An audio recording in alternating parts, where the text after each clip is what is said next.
Peanut butter has one job. It's supposed to be ground peanuts. That's it. The ingredient list on a jar of peanut butter should take about 2 seconds to read. Peanuts, maybe salt, done. Now pick up any of the best-selling jars in America and read the back panel. Fully hydrogenated rapeseed oil, mono and diglycerides, corn syrup solids, molasses, soy protein concentrate, magnesium oxide. Some of these jars have 15 ingredients in peanut butter. Every single one of those extra ingredients is there for the same reason. The peanuts alone weren't good enough to make the product work, so something had to be added to compensate. Hydrogenated oil keeps it from separating, so it looks perfect on the shelf for months. Sugar masks the flatness of lower-grade peanuts. Emulsifiers smooth out a texture that real peanut butter, made from real peanuts, would never have. 8 brands to stop buying, 2 that are just peanuts. We go from lower concerns to the worst offender at number 1. The brand at number 1 has the most recognized peanut butter slogan in American history. The ingredient list is why that matters. Number 8, great value, creamy peanut butter. Walmart's store brand, the budget choice, the one that makes sense when the difference between $1.50 and $4 is a real weekly decision. The ingredient list: dry roasted peanuts, sugar, hydrogenated vegetable oil, salt, mono, and diglycerides. Sugar is the second ingredient, not third, not buried in a contains less than 2% of grouping. Second, right after the peanuts themselves. That means, by weight, there is more added sugar in this jar than there is salt, oil, or any other ingredient except the peanuts. Hydrogenated vegetable oil is in here for one reason: to stop the natural peanut oil from rising to the top. Real peanut butter separates. The oil floats. That's what ground peanuts do. Hydrogenated oil prevents that by hardening the fat structure, which keeps the jar looking uniform and shelf-stable. The trade-off is that hydrogenated oils are linked to raised LDL cholesterol and increased cardiovascular risk. The great value natural version sitting next to it on the shelf is not a fix. It swaps the hydrogenated oil for palm oil and still contains added sugar. Different additive, same fundamental problem. The peanuts need help doing what peanuts are supposed to do on their own. Number 7, Peter Pan Creamy Peanut Butter.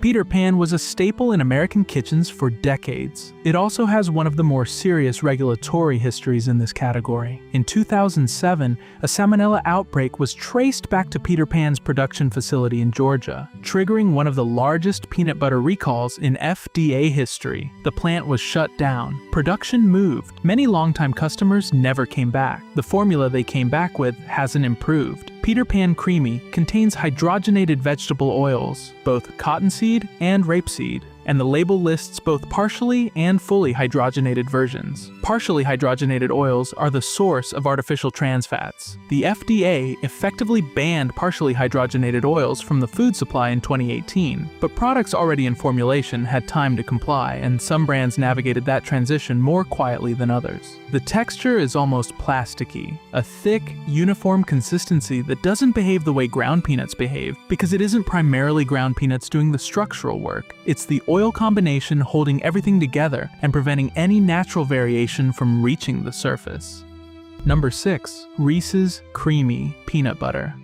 The candy company in a jar. The logic is understandable. Reese's Cups are built on a peanut butter filling that millions of people love, and the idea of having that filling in a spreadable form sounds like a straightforward win. The ingredient list: peanuts, sugar, molasses, hydrogenated vegetable oil, mono, and diglycerides. Cornstarch, salt, sugar is second. Molasses is third. That's 2 separate sweeteners before you reach any of the stabilizers or emulsifiers. 3 grams of added sugar per 2 tablespoon serving, and 140 milligrams of sodium, which is meaningfully higher than most peanut butters in this tier. The filling in an actual Reese's cup uses a different formula entirely, one that can't be replicated in a shelf-stable jar. What this product is trading on is brand recognition. The jar doesn't taste like the cup. It tastes like a heavily sweetened peanut paste built around lower-grade peanuts that needed 2 sweeteners to carry the flavor the peanuts themselves couldn't produce. Number 5, Skippy Reduced Fat Creamy Peanut Butter Spread. The reduced fat label is the issue here. Taking fat out of peanut butter sounds like a health improvement. What it actually means is that the natural peanut fat, the monounsaturated fat that supports heart health and carries the flavor, gets removed, and something has to fill the gap. In Skippy's reduced fat version, that gap is filled with corn syrup solids, sugar, and hydrogenated vegetable oil, so the product has less natural fat, more added sugar, and the same hydrogenated oil problem as regular Skippy. 4 grams of added sugar per serving compared to 1 gram in the standard version. The reduced fat label is not a health claim. It describes one change that was made and doesn't mention the 3 substitutions that followed. Mono and diglycerides appear on the ingredient list as well. These are emulsifiers derived from fat that technically don't count toward the fat label because of how they're classified. They still contain trans fat. The amount isn't required to be disclosed on the nutrition panel, which means a product can list 0 trans fat while containing trans fat from its emulsifiers. That's not a loophole most people know exists. Number 4. Planters Creamy Peanut Butter. Mr. Peanut on the label, hydrogenated vegetable oil in the jar. Planters uses a blend of cottonseed, soybean, and rapeseed oil to prevent separation. None of those oils belong in a product whose only purpose is to be ground peanuts. Independent nutritionists have noted that these cheaper-to-produce hydrogenated oils can increase inflammation, reduce blood sugar control, and negatively affect cardiovascular markers when consumed regularly. They're not in here because they improve the product. They're in here because they're inexpensive, and they make the jar look uniform from the day it's packaged to the day it's purchased, which could be a year later. The peanut flavor is flat. There's a baseline sweetness and salt doing the heavy lifting because the peanuts aren't carrying the flavor on their own. When you open a jar of peanut butter made from good peanuts and nothing else, the aroma hits immediately. Roasty, rich, present. Open a jar of Planters and what you get is muted, processed. A peanut-adjacent smell with no depth behind it. Number 3. Jif Reduced Fat Creamy Peanut Butter. Same problem as Skippy's reduced fat version, executed at larger scale with more additions. The ingredient list on Jif Reduced Fat includes corn syrup solids, sugar, soy protein, pea protein, fully hydrogenated vegetable oils, mono and diglycerides, molasses, and then a long tail of added vitamins and minerals: magnesium oxide, ferric orthophosphate, zinc oxide, copper sulfate. One serving of this product contains only about 60% peanuts by formulation. The rest is stabilizers, sweeteners, proteins added back in to compensate for what the processing removed, and micronutrients bolted on at the end to make the nutrition panel look better than the ingredient list deserves. The vitamins and minerals at the end are worth noting specifically. When a processed food adds a list of synthetic micronutrients to the ingredient panel, it's usually a signal that the base ingredient was processed enough that its natural nutritional value was compromised, and something had to be put back in. The peanuts didn't survive the formulation intact. The label is trying to cover the gap. Number 2. Jif Creamy Peanut Butter. The standard version, the one with the slogan, Jif Creamy contains fully hydrogenated rapeseed and soybean oils, added sugar, and mono and diglycerides, what nutritionists describe as the trifecta of unnecessary peanut butter additions. All 3 in a single jar, in a product that would need none of them if the peanuts were doing their job. The mono and diglycerides are classified as emulsifiers, not fats, which means they don't appear in the fat content on the nutrition label. But they're derived from fat, and they carry the same concerns around trans fat content as hydrogenated oils. A board-certified dietitian noted that products containing mono and diglycerides are often high in other fats, refined sugar, and sodium. The label doesn't reveal the amount because it isn't required to. Jif is one of the best-selling peanut butters in America. The Choosy Moms Choose Jif slogan ran for decades and built genuine brand loyalty in a way that persists independent of the ingredient list. Most people buying Jif are not thinking about hydrogenated rapeseed oil. They're thinking about the jar that was always in their kitchen growing up. That familiarity is doing work that the ingredient panel would not do on its own.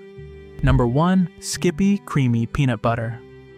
The number 1 selling peanut butter in the United States. In a category where the product should have 1 ingredient, the best-selling jar has 6: dry roasted peanuts, sugar, hydrogenated vegetable oil, salt, and mono and diglycerides. Sugar is in the top 3 ingredients. Hydrogenated vegetable oil is in the top 4. Mono and diglycerides round it out. This is the formula that more Americans are eating more often than any other peanut butter formula in the country. Skippy also produces a natural version that sits next to it on the shelf and is designed to capture the consumer who started reading labels. The natural version contains palm oil instead of hydrogenated vegetable oil and still contains added sugar. Palm oil is not hydrogenated, which makes it technically cleaner by that one measure. It's also one of the most most environmentally destructive crops on Earth, with its harvest linked to significant deforestation across Southeast Asia. Trading one problematic oil for another and calling it natural is the kind of move that works because most people who pick up the natural jar feel like the decision has already been made for them by the label. Skippy is in virtually every grocery store in America, at a price point that makes it the default choice for millions of households. That reach is the entire business model. The ingredient list is what that model is built on. Now here's what actually passed. Best option 2, Smucker's Natural Creamy Peanut Butter.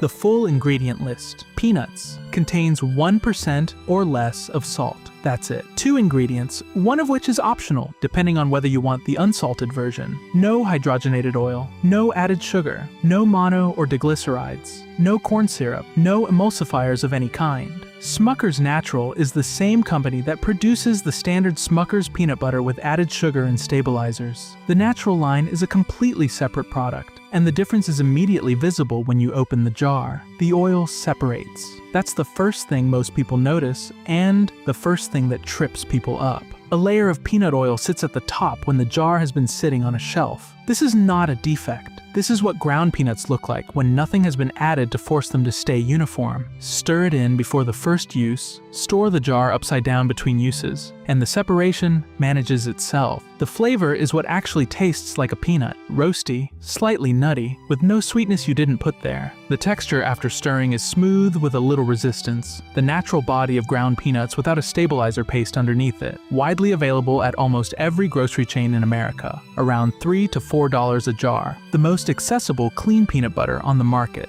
Best option 1, Teddy All Natural Peanut Butter. Teddy has been grinding peanuts in Massachusetts since 1925. The ingredient list has not changed in that time. Peanuts, salt. That's the complete formulation for the salted version. The unsalted version is 1 ingredient. No palm oil, no corn syrup, no hydrogenated anything. Teddy specifically does not use palm oil, which is what most natural peanut butters that eliminated hydrogenated oil switched to as a replacement. The peanuts are ground fresh, and the traditional grinding process creates a texture and flavor profile that mass-produced peanut butter, with its stabilizer paste foundation, simply doesn't produce. Open a jar and the difference is immediate. The aroma is vivid, actually roasted, actually nutty, the smell of something that was recently a peanut rather than something processed into a shelf-stable paste 6 months ago. The flavor carries all the way through. No sweetness correction, no salt doing compensatory work, just peanuts behaving the way peanuts behave when that's all that's in the jar. Teddy is available at most grocery stores in the Northeast and online nationwide, around $4 to $5 a jar. Slightly less accessible than Smucker's Natural, depending on where you are, but worth knowing about because it represents what peanut butter looked like before the food industry decided uniformity and shelf life mattered more than what was actually in the product. Here's what this list adds up to. The peanut butter aisle is one of the simplest tests in the grocery store. The ingredient list either says peanuts or it doesn't. Everything on the avoid list is built around one problem. The peanuts weren't good enough to stand alone, so the formula fills the gap with hydrogenated oils to fake the texture, sugar to fake the flavor, and emulsifiers to hold it all together long enough to reach your kitchen. The 2 that passed didn't do anything complicated. They ground peanuts. They stopped there. The oil separates when you open the jar because there's nothing in the way of natural physics. That separation is the proof of concept. It means you're holding ground peanuts, which is what you came to the store to buy. Next time you're in that aisle, flip the jar before it goes in the cart. If sugar appears before salt in the ingredient list, put it back. If hydrogenated appears anywhere on the label, put it back. If there are more than 3 ingredients in your peanut butter, ask what the other ones are there to fix. The 2 worth buying say exactly what they are: peanuts. The 8 on this list are built around the bet that most people will read the front of the jar and never turn it over.